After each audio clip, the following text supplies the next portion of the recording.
Here we are, my lovelies, with a absolutely delicious batch of perfumes that I mean, it's not so much that I'm saying they're perfect for the transition between summer and autumn.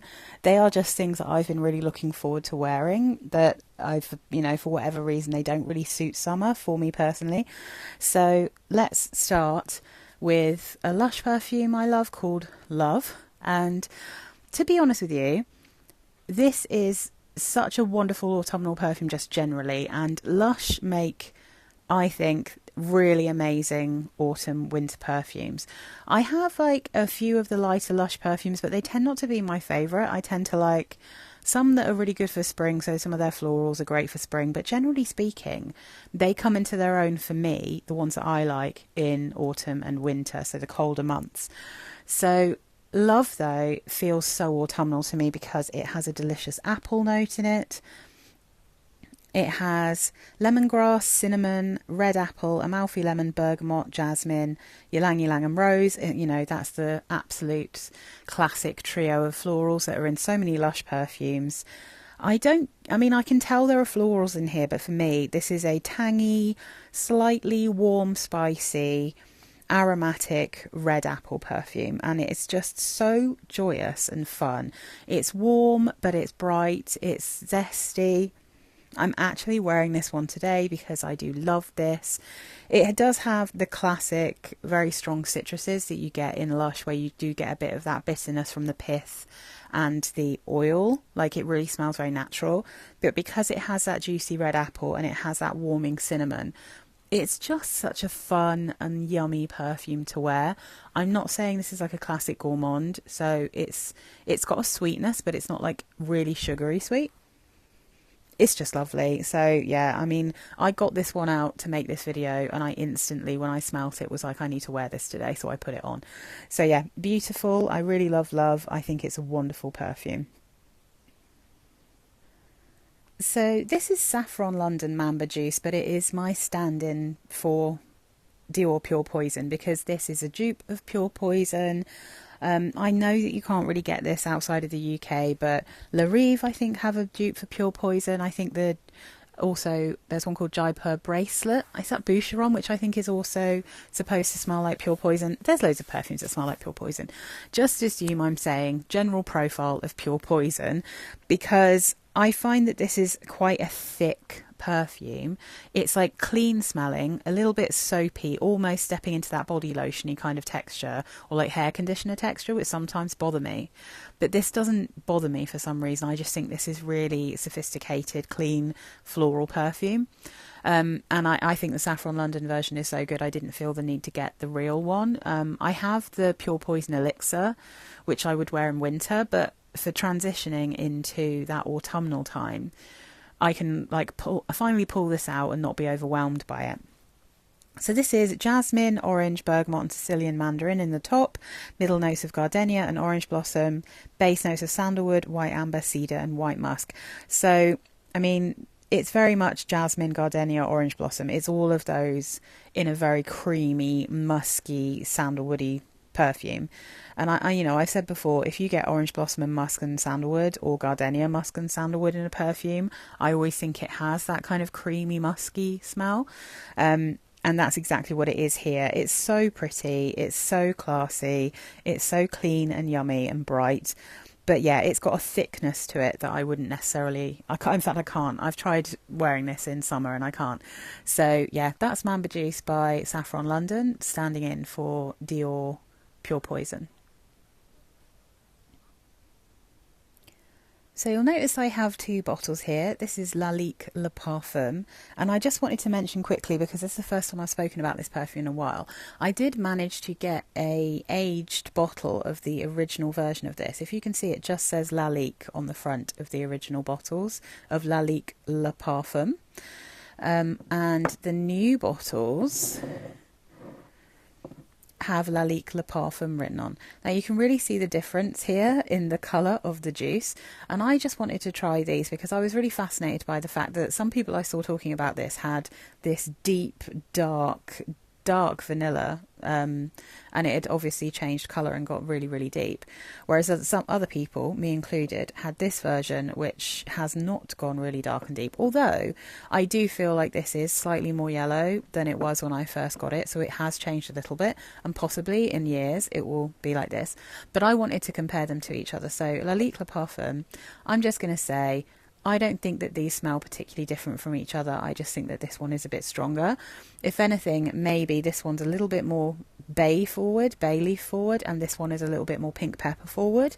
But generally speaking, like, if you can get an older version, then maybe go for that, just because I do think the aging process for a vanilla brings out something really magical in it. But as a rule, this new version smells so similar to it that I don't really think it matters. I might just end up putting this away in a cupboard and just see if it gets darker and darker, and I'll use the other one. But generally speaking, I just think this is so beautiful. So the notes in Lalique Le Parfum are top notes of West Indian bay, pink pepper and bergamot, mid notes of heliotrope, almond and jasmine, base notes vanilla, tonka bean, sandalwood and patchouli. Now, a lot of people are scared of that bay note. Personally, I like green vanillas. This is the first vanilla perfume.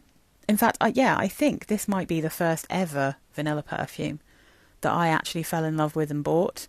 Well, I blind bought it, so, you know. But I think it's the first time that I found something that was what I considered to be a true vanilla that I actually genuinely liked. And I don't find this one massively floral, and I think that really helps. Nowadays, my absolute favourite is Eau Duel, the EDT, because that's even greener. But I think the West Indian Bay here gives it an aromatic feel that makes this smell unusual. But it has this lovely sheer wash of quite sweet vanilla, and that tonka gives it a sugary quality. And then you've got the almond and the heliotrope, which gives it a slightly sugary, powdery feel.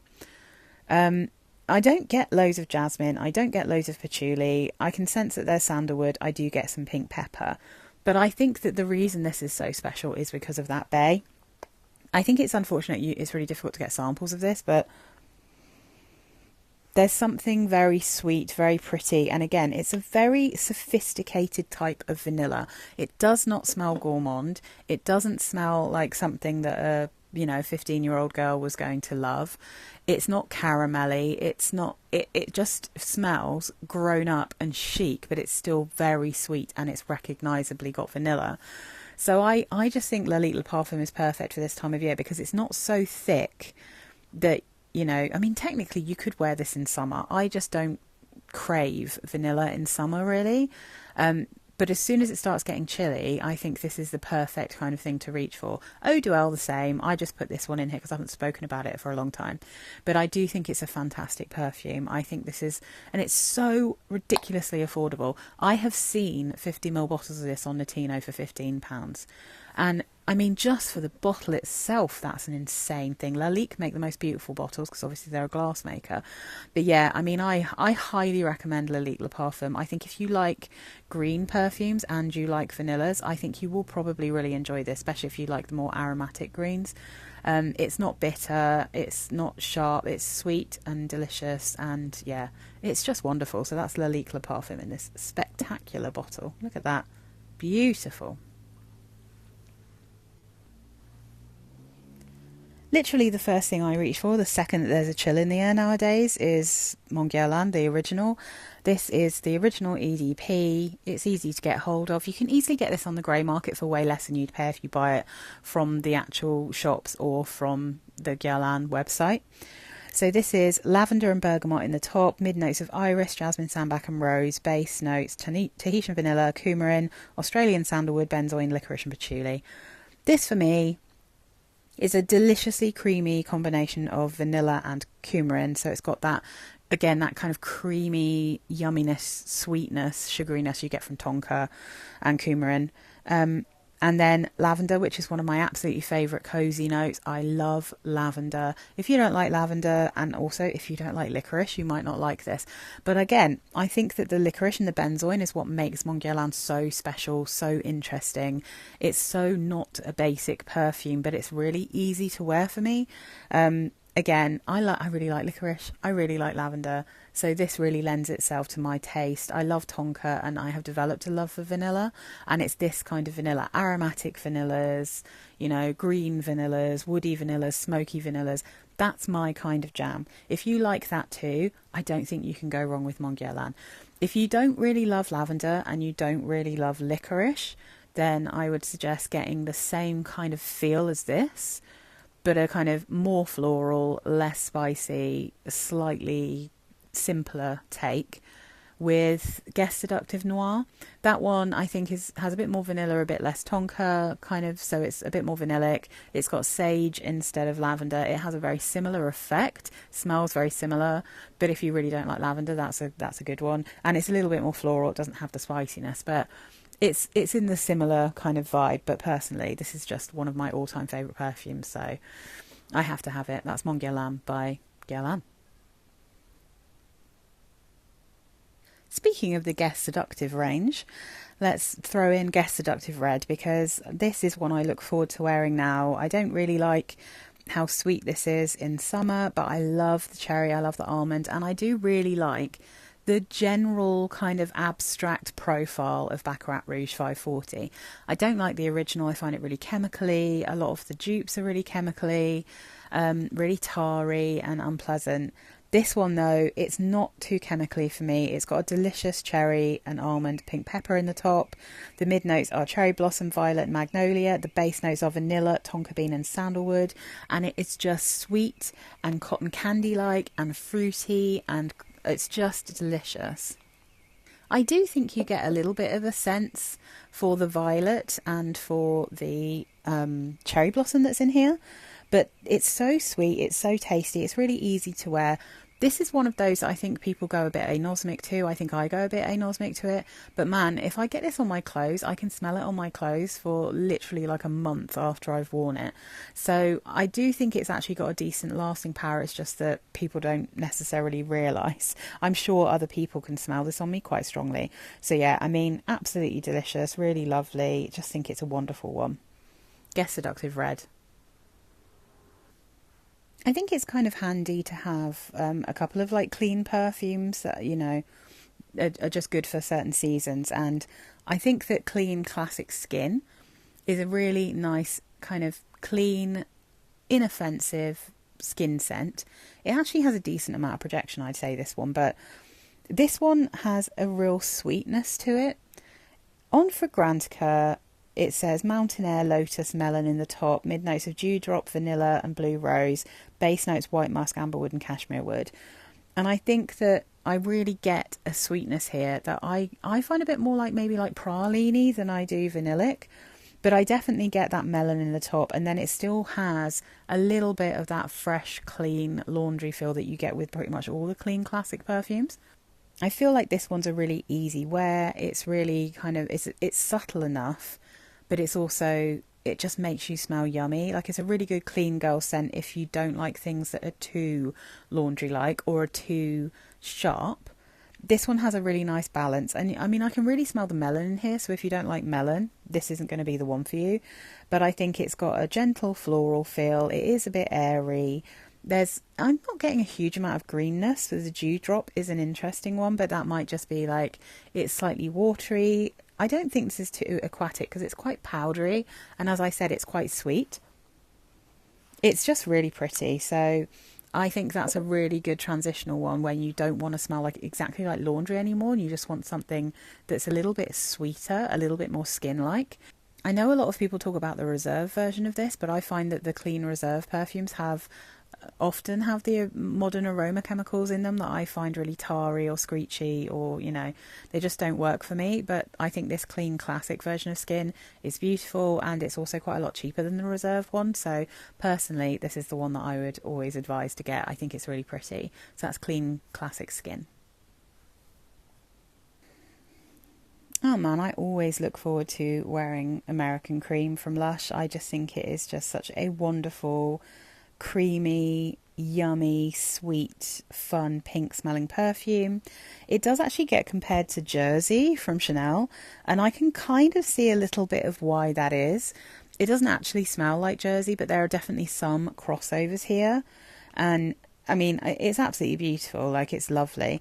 Now, look, I'll put up the Fragrantica notes, but if you look on the back of this perfume, you can see what's actually in it. So this is vanilla. It says on Fragrantica, vanilla absolute, milk, benzoin, clary sage, lavender, honey, strawberry and orange.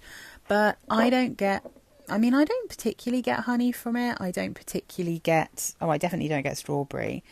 And I don't really get milk. What this smells like to me is iris, rose, sage, lavender, and a bit of violet, crystallized and sprinkled on top of a white icing, like the thick, bendy white icing.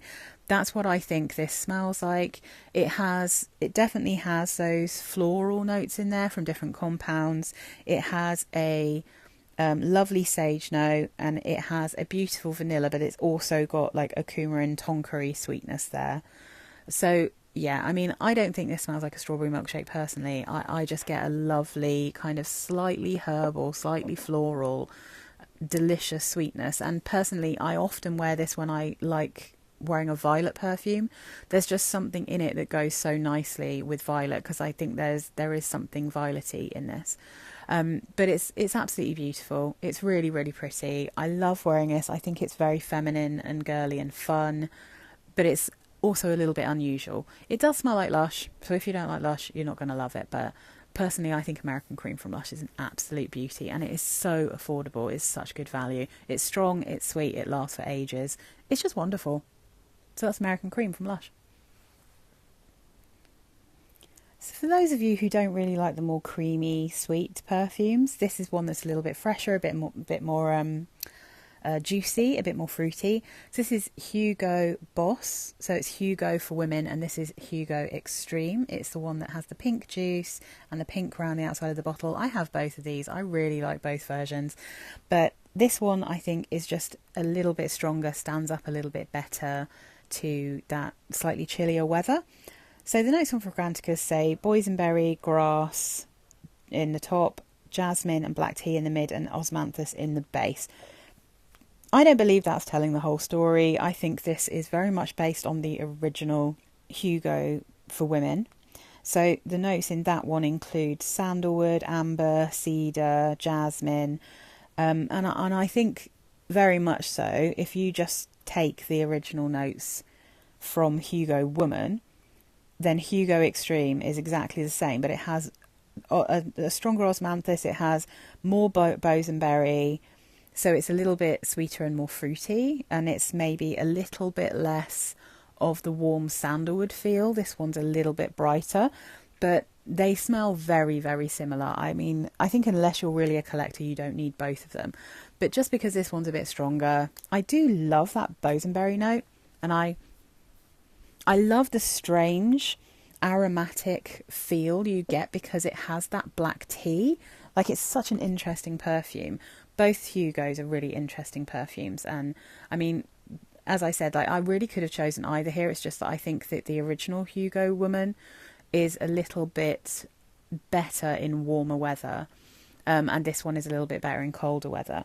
But they're both gorgeous. Either or, they're lovely, perfect for this time of year, really, really pretty.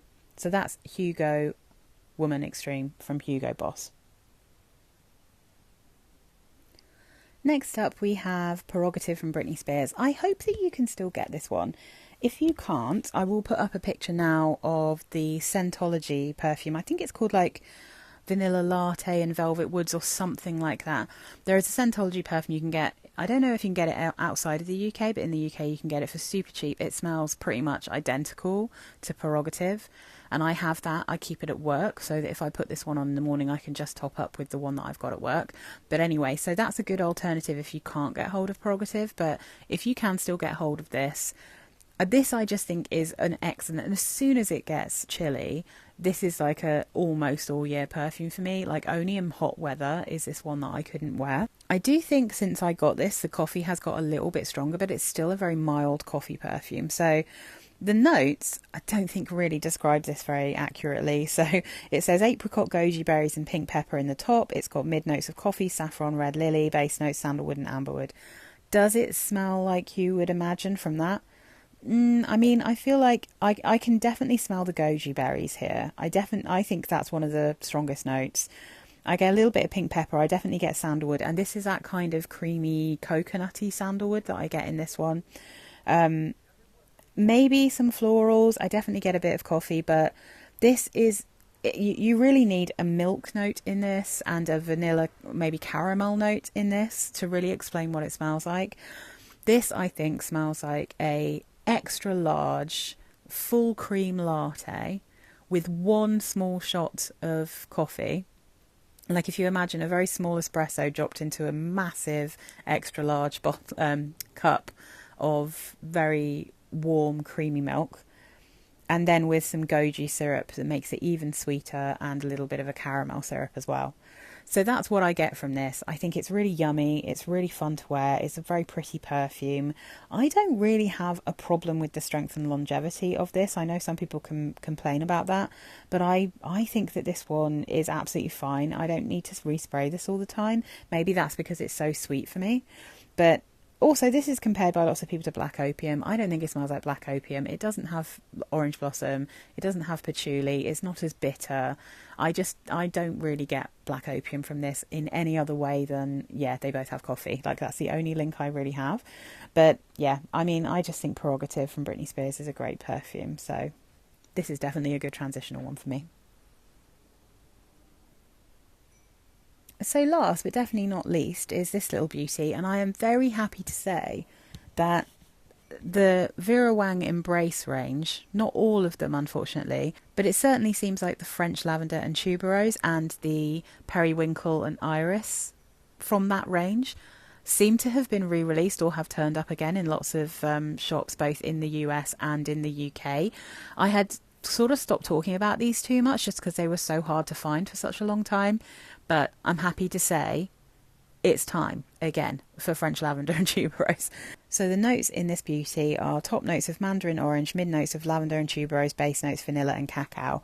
And I mean, it's really pretty. The tuberose here, I would say, is what is giving this a slightly soapy feel. It's quite sweet.